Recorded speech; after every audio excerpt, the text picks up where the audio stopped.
ভাবুন তো, যে ধর্মীয় বিধানটি নিয়ে পৃথিবীতে সবচেয়ে বেশি আলোচনা হয়, মানে সবচেয়ে বেশি মানুষ যা প্রতিদিন খুব নিষ্ঠার সাথে পালন করে, যদি বলা হয় তার মূল সংজ্ঞাই আসলে আমরা ভুল বুঝেছি।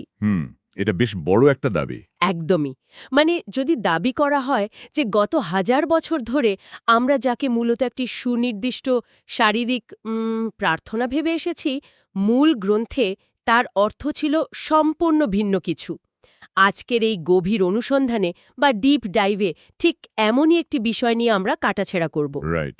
আমাদের আজকে সোর্স ম্যাটেরিয়াল বা মূল ভিত্তি হল অত্যন্ত কৌতুকোদ্দীপক একটি নোটস বা প্রবন্ধ, যার শিরোনাম হচ্ছে Quranic authority and the true essence of সালাত।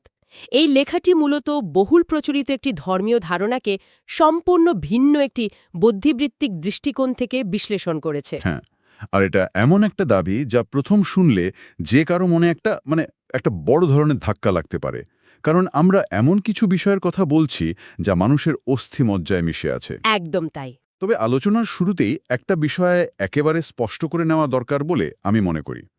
যেহেতু আমাদের এই উৎস উপাদানটিতে বেশ সংবেদনশীল এবং বলা যায় প্রথাগত চিন্তার বাইরের কিছু ধর্মীয় মতাদর্শ রয়েছে, তাই এই আলোচনায় আমরা কিন্তু কোনো পক্ষ নিচ্ছি না।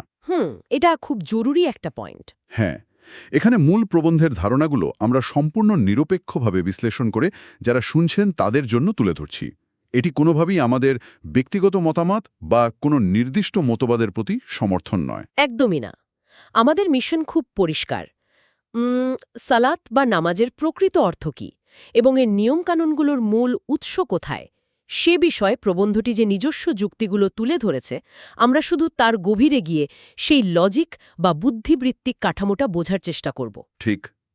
আমরা অনেক সময় তো যুগ যুগ ধরে চলে আসা প্রথাগুলোকে প্রশ্নহীনভাবে মেনে নিই, তাই না? আজকের এই আলোচনা আমাদের শেখাবে কিভাবে একটি মূল গ্রন্থের সোর্স টেক্সটের শাব্দিক ও কাঠামোগত বিশ্লেষণের মাধ্যমে একেবারে নতুন একটি দৃষ্টিকোণ পাওয়া সম্ভব। আচ্ছা, চলুন বিষয়টা একটু খুলে বলি। প্রবন্ধটির শুরুতেই একটা খুব সাধারণ কিন্তু একই সাথে গভীর প্রশ্ন তোলা হয়েছে। আমরা তো সবাই সালাত শব্দটার সাথে পরিচিত, কিন্তু লেখক বলছেন কোরআনে সালাত শব্দটা অসংখ্যবার এলেও সব জায়গায় কিন্তু এর অর্থ এক নয়। হ্যাঁ, ভাষাগত দিক থেকে এই বিষয়টা বোঝা খুব জরুরি। যে কোনো প্রাচীন ভাষার ক্ষেত্রে, বিশেষ করে ক্লাসিক্যাল আরবিতে, একটা শব্দের অর্থ তার প্রসঙ্গের বা কনটেক্সটের ওপর মারাত্মকভাবে নির্ভর করে। ধরুন, আপনি যদি একটা অভিধান খুলে একটা শব্দের শুধু একটা অর্থ মুখস্থ করে নেন আর পুরো বইতে সেই একই অর্থ বসাতে থাকেন, তাহলে মূল বক্তব্যটা হারিয়ে যাওয়ার একটা বিরাট ঝুঁকি তৈরি হয়। আর লেখক ঠিক এই জায়গাটাতেই আঙুল তুলেছেন। তিনি কোরআন থেকেই উদাহরণ দিয়ে দেখাচ্ছেন কোনো আয়াতে সালাত বলতে বোঝানো হয়েছে দোয়া বা প্রার্থনা, আবার কোথাও এটা এসেছে অনুগ্রহ বা সম্মান অর্থে। রাইট। সবচেয়ে চমকে দেওয়ার মতো বিষয় হল, কোথাও কোথাও সালাত বলতে সশস্ত্র সতর্কতাপূর্বক শত্রু মোকাবিলার প্রস্তুতি বা মোহরা বোঝানো হয়েছে। আবার কোথাও এটি শুধুই কমান্ডমেন্ট বা ঐশ্বরিক আদেশ নিষেধ অর্থে ব্যবহৃত হয়েছে। আর এই বহুমুখী ব্যবহারের কারণেই প্রবন্ধটির ওই মূল প্রশ্নটার জন্ম হয়। লেখক একটা চমৎকার চিন্তার জায়গা তৈরি করছেন। আল্লাহ যখন কোরআনে বারবার বলছেন যে সালাত প্রতিষ্ঠা করো, তখন কি তিনি শুধুমাত্র শারীরিকভাবে দাঁড়িয়ে রুকু বা সেজদা করে প্রার্থনা করার কথা বলছেন? সেটাই তো বড় প্রশ্ন। হ্যাঁ, নাকি এই সালাত প্রতিষ্ঠার অর্থ হল আরও ব্যাপক কিছু, সামগ্রিকভাবে কোরআনের সমস্ত আদেশ, নিষেধ এবং বিধানগুলোকে মানুষের ব্যক্তিগত জীবনে, সমাজে এবং রাষ্ট্রে প্রতিষ্ঠা করা? এই বিষয়টা বোঝাতে গিয়ে প্রবন্ধের দারুণ একটা উপমা বা অ্যানালজি আছে। ধরুন, কেউ a+b² সূত্র খুঁজতে চায়। এখন তাকে কোথায় খুঁজতে হবে? অবশ্যই অঙ্কের বইতে। রাইট। কিন্তু কেউ যদি ভাবে এ এবং বি তো ইংরেজি বর্ণ, তাহলে আমি ইংরেজি বইয়ের ভেতর এর সূত্র খুঁজব। লেখক বলছেন এটা যেমন অবাস্তব একটা বিষয়, ঠিক তেমনি সালাতের মূল কনসেপ্ট না বুঝে তাকে কেবল একটি নির্দিষ্ট শারীরিক এবাদাত ধরে নিয়ে তার নিয়মকানুন খুঁজতে যাওয়াটাও একই রকম ভ্রান্তি। অসাধারণ একটা উপমা। কারণ আপনি যখন খুঁজছেনই ভুল জায়গায় বা ভুল অ্যাপ্রোচ নিয়ে, তখন আপনি আসল জিনিসটা কখনোই পাবেন না। আপনি অঙ্কের বইতে গ্রামার খুঁজলে যেমন হতাশ হবেন, তেমনি একটা বৃহত্তর সামাজিক বিধানের ভেতরে শুধু শারীরিক কসরত খুঁজলেও আসলে কিছুই মিলবে না। এই গাণিতিক উপমাটা থেকে আমার মাথায় আর একটা উপমা আসছে। মানে এটা অনেকটা এমন যে কেউ একজন আপনাকে একটি অত্যাধুনিক স্মার্টফোন দিয়ে এর অপারেটিং সিস্টেম বা সফটওয়্যারটা কিভাবে কাজ করে তা বুঝতে বলল। আচ্ছা। আর আপনি শুধু ফোনের কভারটা কেমন, বোতামগুলো কিভাবে কাজ করে বা স্ক্রিনটা কত বড়, মানে বাইরের এই হার্ডওয়্যারগুলো নিয়ে পড়ে রইলেন। মূল যে সফটওয়্যার বা সিস্টেম যা দিয়ে পুরো ফোনটা চলছে সেটা অজানাই থেকে গেল। ওয়াও! এই স্মার্টফোনের উপমাটা এখানে খুব নিখুঁতভাবে খাটে। প্রবন্ধের লেখকের যুক্তি অনুযায়ী সালাত হলো সেই কোরআনিক অপারেটিং সিস্টেম যা দিয়ে একটা সমাজ বা রাষ্ট্র চলবে। কিন্তু আমরা সেটাকে শুধু কিছু নির্দিষ্ট শারীরিক মুভমেন্টে আটকে ফেলেছি। ঠিক। আর এই অ্যানালজিটা যদি আমরা আরেকটু সম্প্রসারিত করি, আমরা সাধারণত সালাত বলতে যা বুঝি, এই যে হাত তোলা, হাত বাঁধা, রুকু করা, সেজদা করা, এই পুরো শারীরিক প্রেজেন্টেশন বা অনুষ্ঠানের নিয়মকানুনগুলো মূলত নির্ভর করে হাদিস, মাযহাব এবং ফিকহের উপর। রাইট। এগুলো যেন সেই স্মার্টফোনের কভার প্রস্তুতকারকদের লেখা ম্যানুয়াল। তারা হয়তো খুব সুন্দর করে লিখেছে কভারটা কিভাবে পরাতে হবে বা বোতামগুলো কিভাবে চাপতে হবে, কিন্তু ফোনের ভেতরের আসল কোডিং বা অপারেটিং সিস্টেম নিয়ে তাদের ম্যানুয়ালে কিছুই নেই। দাঁড়ান, আমি এখানে একটু পুশব্যাক করতে চাই। অপারেটিং সিস্টেমের এই উপমাটা মেনে নিলে তো একটা বিশাল যৌক্তিক সমস্যা তৈরি হয়। সেটা কিরকম? আপনি বলছেন কোরআনে নামাজের রাকাত বা এই নির্দিষ্ট শারীরিক নিয়মের কথা নেই, কিন্তু এটা কিভাবে সম্ভব? আল্লাহ যদি নামাজ পড়া ফরজ করেই থাকেন, তাহলে তিনি নিয়ম বলে দেবেন না কেন? মানে একটা এত বড় বিধান যা না মানলে পরকালে শাস্তির কথা বলা হয়, তার সুনির্দিষ্ট পয়েন্ট বাই পয়েন্ট নিয়ম কোরআনে থাকবে না? এটা তো একেবারেই অযৌক্তিক শোনায়। আপনার এই প্রশ্নটা খুবই স্বাভাবিক, এবং শতাব্দীর পর শতাব্দী ধরে অসংখ্য মানুষ ঠিক এই যুক্তিতেই কোরআনের বাইরের সোর্সগুলোর ওপর নির্ভর করেছেন। তাই তো? তারা বলেছেন, যেহেতু কোরআনে বিস্তারিত নিয়ম নেই, তাই আমাদের অন্য বইয়ের সাহায্য নিতে হবে। কিন্তু এখানে সবচেয়ে চমকপ্রদ বিষয়টা হল, প্রবন্ধের লেখক ঠিক এই যুক্তির জায়গাটাতেই আঘাত করেছেন কোরআনেরই অন্যান্য আয়াতের রেফারেন্স দিয়ে। কিভাবে? কোরআন কি নিজে কোথাও দাবি করছে যে তার ভেতরে সব নিয়ম বিস্তারিতভাবে দেওয়া আছে? হ্যাঁ, কোরআন শুধু একবার নয়, একাধিক জায়গায় এই দাবি করছে। লেখক সূরা বাকারা, সূরা নিসা এবং সূরা হুদের মতো একাধিক আয়াতের রেফারেন্স টেনেছেন। আচ্ছা।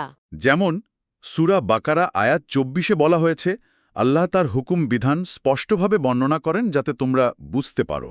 আবার সূরা নিসা ২৬ নম্বর আয়াতে বলা হয়েছে, আল্লাহ সবকিছু স্পষ্ট করে দিতে চান। সূরা হুদ এর ১ নম্বর আয়াতে বলা হয়েছে, এটি এমন একটি গ্রন্থ যার আয়াতগুলো সুদৃঢ় এবং সবিস্তারে ব্যাখ্যাকৃত।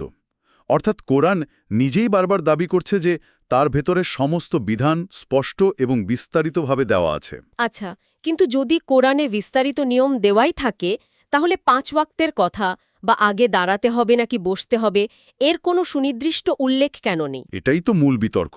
প্রবন্ধে যেমন বলা হয়েছে, কোরআনে মধ্যবর্তী সালাতের প্রতি যত্নবান হবার কথা বলা হয়েছে, কিন্তু সেই মধ্যবর্তী সালাত বলতে জোহর বোঝায় নাকি আসর বোঝায়, তা নিয়ে আলেমদের নিজেদের মধ্যেই মতভেদ রয়েছে। অথচ অবাক করার মতো বিষয় হল, অজুর মধ্যে একটি সাধারণ প্রস্তুতির বিষয়ে কিন্তু কোরআনে স্পষ্ট বর্ণনা রয়েছে। এখানে সবচেয়ে বড় দ্বন্দ্ব বা প্যারাডক্স তৈরি হয়। লেখক বলছেন, এখানে দুটি বিষয় একসাথে সত্য হতে পারে না। রাইট। একদিকে আল্লাহ দাবি করছেন যে তিনি কোরআনের সমস্ত বিধান স্পষ্টভাবে, বিশদভাবে বর্ণনা করেছেন যাতে মানুষ বিভ্রান্তিতে না পড়ে। অন্যদিকে প্রচলিত ধারণা বলছে যে কোরআনে নামাজের রাকাত, ওয়াক্ত বা শারীরিক নিয়মকানুনের কোনো স্পষ্ট ব্যাখ্যা নেই, তাই আমাদের বাইরের উৎসের ওপর নির্ভর করতে হবে। তার মানে হয় কোরআনের এই দাবি সত্য যে সব বিধান স্পষ্ট, আর না হয় প্রচলিত দাবি সত্য যে সালাতের বিস্তারিত নিয়ম কোরআনে নেই। দুটি একই সাথে সত্য হতে পারে না। একদম ঠিক ধরেছেন। কিন্তু যদি কোরআনের দাবি সত্য হয় যে সালাতের নিয়মকানুন সেখানে দেওয়া আছে, তাহলে মানুষ যুগ যুগ ধরেই বাইরের ম্যানুয়াল বা ফিখের ওপর নির্ভরশীল হলো কেন? এর পেছনে একটা চমৎকার মনস্তাত্ত্বিক কারণ বা বলা যায় সাইকোলজিক্যাল মেকানিজম কাজ করে। সেটা কি? মানুষের মস্তিষ্ক সবসময় একটা রেডিমেড চেকলিস্ট পছন্দ করে। মানে একটা বিশাল সমাজ ব্যবস্থায় ন্যায় বিচার প্রতিষ্ঠা করা, অর্থনৈতিক বৈষম্য দূর করা বা কোরআনিক ওই অপারেটিং সিস্টেম চালু করাটা তো অনেক কঠিন কাজ। এর জন্য অনেক বুদ্ধিবৃত্তিক এবং কাঠামোগত লড়াই প্রয়োজন। এটা তো সত্যি। তার চেয়ে যদি আপনাকে বলা হয় দিনে নির্দিষ্ট কয়েকবার এই নির্দিষ্ট ভঙ্গিতে কিছু মন্ত্র বা আয়াত পড়লে আপনি জান্নাতে যাবেন, সেটা মানুষের জন্য অনেক বেশি আরামদায়ক এবং সহজ। ও আচ্ছা। লেখক মূলত এই মনস্তাত্ত্বিক বিচ্যুতির দিকে ইঙ্গিত করছেন, যেখানে মানুষ কঠিন অপারেটিং সিস্টেম বাদ দিয়ে সহজ শারীরিক আচারের দিকে ঝুঁকেছে। এখানেই বিষয়টা সবচেয়ে কৌতূহলোদ্দীপক হয়ে ওঠে, কারণ এই যে স্পষ্ট আর অস্পষ্ট নিয়ে আমরা কথা বলছি, এই দ্বন্দ্বের সমাধান করতে গিয়ে লেখক সূরা আল ইমরানের ৭ নম্বর আয়াতের এক অসাধারণ বিশ্লেষণ হাজির করেছেন। যারা কোরআন নিয়ে ঘাটাঘাটি করেন তারা জানেন এই আয়াতটি কতটা গুরুত্বপূর্ণ। ভিত্তি একটু সহজ করে বিষয়টা ব্যাখ্যা করা যাক। হ্যাঁ, বলুন। এই আয়াতে বলা হয়েছে কোরআনে কিছু আয়াত আছে যেগুলো মৌলিক এবং স্পষ্ট অর্থবোধক, যাকে বলা হয়েছে কিতাবের মূল। আর কিছু আয়াত আছে যেগুলো পুরোপুরি স্পষ্ট নয় বা রূপক। আয়াতে আরও বলা হয়েছে যাদের অন্তরে বক্রতা আছে তারা গোলযোগ বা বিশৃঙ্খলা সৃষ্টির উদ্দেশ্যে এবং নিজেদের মনগড়া ব্যাখ্যার জন্য ওই অস্পষ্ট আয়াতগুলোর পেছনে ছোটে। কিন্তু প্রশ্ন হল, সালাতের সাথে এই আয়াতের সম্পর্কটা কি?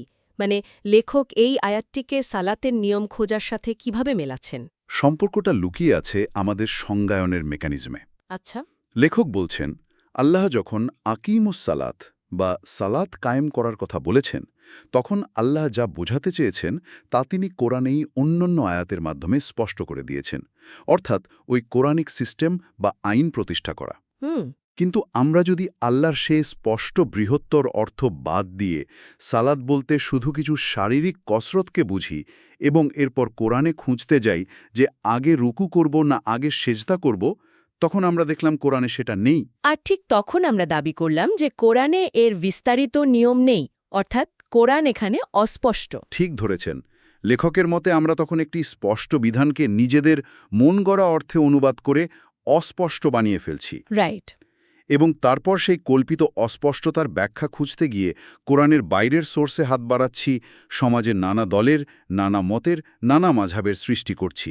কেউ বলছে হাত বুকের ওপর বাঁধতে হবে, কেউ বলছে নাভির নিচে।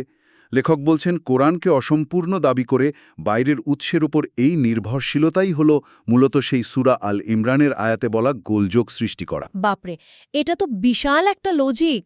এই যুক্তি অনুযায়ী তো কোরআনকে বুঝতে বা এর বিধান মানতে গিয়ে কোরআনের বাইরের কোনো মানবরচিত গ্রন্থের ওপর, যেমন ধরুন হাদিস বা ফিকহের ওপর এককভাবে নির্ভরশীল হওয়াটা কোরআনের নিজস্ব স্বয়ংসম্পূর্ণ দাবির সাথে সরাসরি সাংঘর্ষিক হয়ে দাঁড়ায়।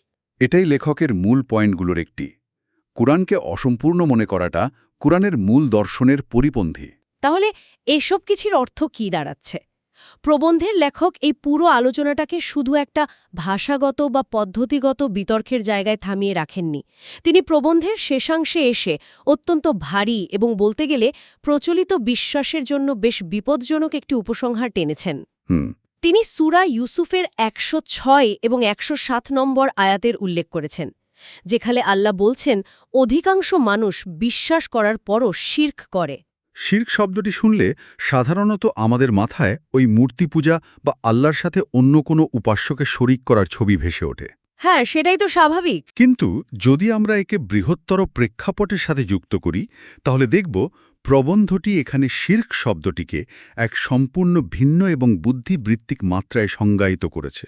সেই নতুন মাত্রাটা আসলে কি? মানে কিভাবে একজন বিশ্বাসী মানুষ নামাজ পড়তে গিয়ে বা সালাতের নিয়ম খুঁজতে গিয়ে শিরক করে ফেলতে পারে লেখকের মতে? মেকানিজমটা খুব সূক্ষ্ম। লেখক বলছেন আল্লাহর দেওয়া একটি গ্রন্থ যা নিজেই নিজেকে সম্পূর্ণ, স্পষ্ট এবং বিস্তারিত বলে দাবি করছে, সেই গ্রন্থকে অসম্পূর্ণ মনে করা বা প্রমাণ করার চেষ্টা করাটা এক ধরনের অপরাধ। আচ্ছা। শুধু তাই নয়, যখন কোনো ব্যক্তি বা সমাজ মনে করে যে কোরআনে সব নেই এবং সেই অসম্পূর্ণতা পূরণের অজুহাতে অন্য কোনো মানবরচিত গ্রন্থ, ফিকহ বা স্কলারদের মতামতকে আল্লাহর কিতাবের সমতুল্য হিসেবে দাঁড় করায়, তখন আসলে কি ঘটে? তখন তারা পরোক্ষভাবে সেই মানবরচিত গ্রন্থ প্রণেতাদের বা স্কলারদের আল্লাহর সমকক্ষ আইন প্রণেতা হিসেবে মেনে নেয়। একদম নিখুঁত বিশ্লেষণ। লেখকের মতে আল্লাহর বিধানের পরিপূরক হিসেবে বাইরের কোনো সোর্সকে অপরিহার্য মনে করাই হল এক ধরনের শিরক। ও আচ্ছা। কারণ আপনি আল্লাহর স্বয়ংসম্পূর্ণ দাবির ওপর মানুষের তৈরি করা ব্যাখ্যাকে চাপিয়ে দিচ্ছেন। বিশ্বাসীরা এভাবেই অজান্তে ভালো কিছু করার নিয়তেই হয়তো শিরকে লিপ্ত হয় বলে প্রবন্ধে দাবি করা হয়েছে। এটি অত্যন্ত শক্তিশালী এবং প্রচলিত ধারণার একেবারে বিপরীত একটি দাবি। মানে এই উপসংহারটি এতই প্রথাবিরোধী যে এটি হজম করা অনেকের জন্যেই বেশ কঠিন হতে পারে। সেটা তো বটেই। আমি আবারও পরিষ্কার করে বলতে চাই, আমাদের এই আলোচনার উদ্দেশ্য কিন্তু এই দাবিকে সত্য বা মিথ্যা বলে রায় দেওয়া বা কাউকে ভুল প্রমাণ করা নয়। আমরা শুধু বোঝার চেষ্টা করছি যে কিভাবে একটি টেক্সট তার নিজস্ব যুক্তি, ভাষাগত বিশ্লেষণ এবং কাঠামোর মাধ্যমে একটি সমাজ স্বীকৃত প্রচলিত বিশ্বাসকে একেবারে শেকড় থেকে চ্যালেঞ্জ করতে পারে। যে কোনো গভীর অধ্যয়নের মূল উদ্দেশ্যই তো এটা। একটি নতুন ধারণা বা দৃষ্টিভঙ্গি আমাদের বাধ্য করে নিজেদের বিশ্বাস এবং তার উৎসগুলোকে নতুন করে মূল্যায়ন করতে। একদম। আমরা গ্রহণ করি বা বর্জন করি সেটা তো পরের বিষয়, কিন্তু চিন্তার এই ধাক্কাটা খুব জরুরি। আমরা যদি আজকের এই পুরো আলোচনার একটি সারমর্ম টানি, তবে আমরা দেখতে পাব জার্নিটা কতটা ফ্যাসিনেটিং ছিল। কিভাবে একটি সাধারণ শব্দ সালাত এর অর্থ নিয়ে শুরু হওয়া একটি ভাষাগত বিতর্ক থেকে কত বড় একটা তাত্ত্বিক আলোচনা তৈরি হল। প্রথমে আমরা দেখলাম সালাতের বহুমুখী অর্থ এবং অপারেটিং সিস্টেমের উপমা। এরপর আমরা দেখলাম কোরআনের স্বয়ংসম্পূর্ণতার দাবির সাথে অন্য সূত্রের ওপর নির্ভরশীলতার একটি যৌক্তিক দ্বন্দ্ব। রাইট। কিভাবে মানুষের মস্তিষ্ক একটি পূর্ণাঙ্গ সিস্টেমের বদলে সহজ চেকলিস্ট পছন্দ করে, আমরা সেই মনস্তাত্ত্বিক দিকটাও বোঝার চেষ্টা করলাম। এবং সবশেষে এই পুরো প্রক্রিয়াটি কিভাবে লেখকের মতে শির্ক এর মতো একটি গুরুত্বপূর্ণ ধারণায় গিয়ে পৌঁছায় তা আমরা বুঝতে পারলাম। এই আলোচনা থেকে আমাদের দৈনন্দিন জীবনের শেখার অনেক কিছু আছে বলে আমি মনে করি। আমরা প্রতিদিন এমন অনেক তথ্য, প্রথা বা নিয়মের মধ্যে দিয়ে যাই যেগুলোকে আমরা ধ্রুব সত্য বলে ধরে নিই। হ্যাঁ, তাই তো করি। কিন্তু সেগুলোর মূল উৎস সম্পর্কে আমরা আসলে কতটুকু জানি? এই প্রবন্ধটি আমাদের শেখায় যে কোনো কিছুকেই অন্ধভাবে টেকেন ফর গ্র্যান্টেড হিসেবে না নিয়ে তার গভীরে গিয়ে অনুসন্ধান করাটা কতটা জরুরি। একটি অন্ধ অনুকরণ আর সজ্ঞানে উপলব্ধির মধ্যে যে বিশাল পার্থক্য রয়েছে, সেটাই এই আলোচনার মূল শিক্ষা। দারুণ বলেছেন। আর এই পুরো আলোচনা থেকে একটি অত্যন্ত গভীর প্রশ্ন জাগছে আমার মনে, যা আজকের চিন্তার খোরাক হিসেবে আমি রেখে যেতে চাই। বলুন। যদি প্রবন্ধের লেখকের কথা মতো সালাত নামক ধারণাটি মূলত সমাজে ন্যায়বিচার, আদেশ নিষেধ এবং ঐশ্বরিক আইন প্রতিষ্ঠার একটি সার্বিক ব্যবস্থা বা অপারেটিং সিস্টেম হয়ে থাকে, তবে কি মানবজাতি যুগ যুগ ধরে এই বিশাল গতিশীল একটি সমাজ ব্যবস্থাকে স্রেফ একটি ব্যক্তিগত, স্থির এবং দৈনন্দিন রীতিনীতিতে পরিণত করেছে? এটা একটা বিরাট প্রশ্ন। শুধু তাই নয়, যদি সালাত সত্যিই একটা সামাজিক অপারেটিং সিস্টেম হয়, আর আমরা যদি কোরআনের মূল কোড বাদ দিয়ে বাইরের ম্যানুয়াল পড়ে শুধু ম্যানুয়াল মোডে সমাজ চালাই, শুধু বাইরের কভার বা শারীরিক কাঠামোর ওপর জোর দিই, তাহলে আজ আমাদের চারপাশের সমাজগুলোতে যে এত পদ্ধতিগত বা সিস্টেমিক ব্যর্থতা দেখা যায়, সেটা কি তবে ওই আসল অপারেটিং সিস্টেমকে ছুঁড়ে ফেলারই সরাসরি পরিণতি? প্রাতিষ্ঠানিক রূপ দিতে গিয়ে আমরা কি নিখুঁত ম্যানুয়াল খুঁজতে গিয়ে মূল দর্শনটাই হারিয়ে ফেলেছি? এটা সত্যিই এমন একটা প্রশ্ন যা নিয়ে দীর্ঘ সময় ভাবা যেতে পারে। আজ এই পর্যন্তই। এতক্ষণ আমাদের সাথে থেকে এই গভীর অনুসন্ধানে অংশ নেওয়ার জন্য ধন্যবাদ। নতুন কোনো বিষয় নিয়ে আবারও কথা হবে। বিদায়।